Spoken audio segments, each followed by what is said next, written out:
नागपुर विभाग स्नातक निर्वाचन क्षेत्र में इस बार मुकाबला दिलचस्प होने जा रहा है।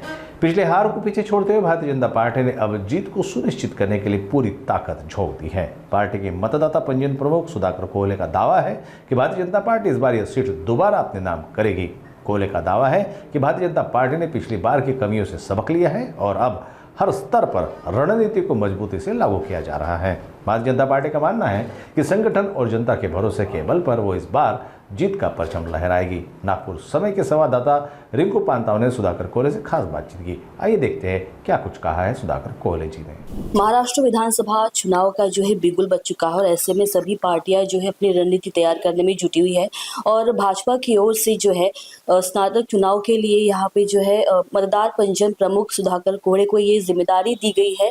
तो अभी उनके हम निवास स्थान आए हुए हैं और उनसे सीधा जानते हैं कि ये जो जिम्मेदारी पार्टी की ओर से उनको दी गई है और उन्हें पिछली बार के हार के बाद में उनकी क्या आगे की रणनीति रहने वाली है, इसके ऊपर हम उनसे जानते हैं। सर, मुझे बताइए कि पिछली बार हार के बाद आपने जो अभी आपको पार्टी द्वारा जो कमान दी गई है, मतदार पंजीयन प्रमुख आपको बनाया गया है, किस तरह की रणनीति इस बार है?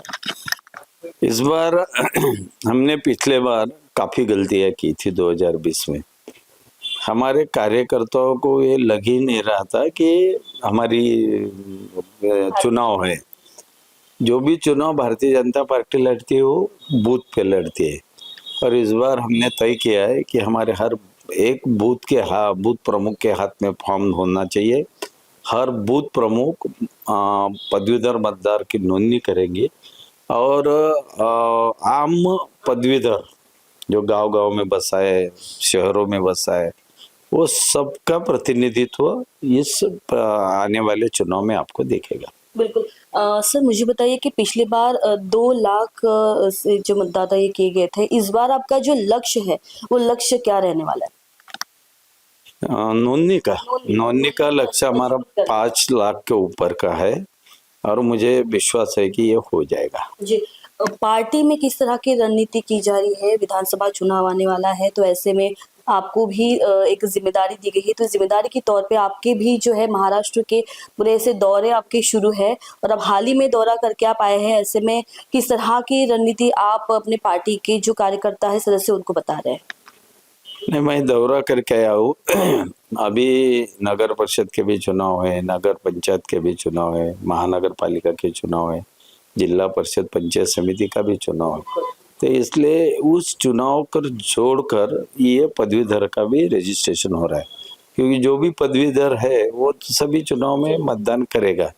तो मैं पूरे दौरे में हर विधानसभा और मंडल में बैठक लेके उनसे आह्वान करके आए हूँ कि आप अभी ये महीने में पदवीधर की नोंदणी करो और यही पदवीधर आपको आने वाले नगर परिषद नगर पंचायत के चुनाव में आपको मतदान करने वाला है। तो ये बात कार्यकर्ताओं के समझ में आ गई और अभी सभी लोग फॉर्म लेके बूथ पर दौड़ रहे हैं। जी, धन्यवाद आपका बहुत-बहुत। और जिस तरह से सुधाकर कोहले ने बताया कि मतदार पंजीयन जो नीति है उनके द्वारा की जा रही है और ऐसे गांव और शहर तक, जो कुनबे तक जो है, वो कस्बे तक जाके वो वहाँ पे अपनी रणनीति उनको बता रहे हैं, मार्गदर्शन कर रहे हैं और ऐसे में जो है महाराष्ट्र विधानसभा चुनाव की जो रणनीति है एक तरह की वो तय हो चुकी है और भाजपा भी है पूरी तरह से तैयार है। आप देख रहे हैं नागपुर समय। वीडियो जर्नलिस्ट उदय सोनी के साथ रिंकू पांताव ने, नागपुर।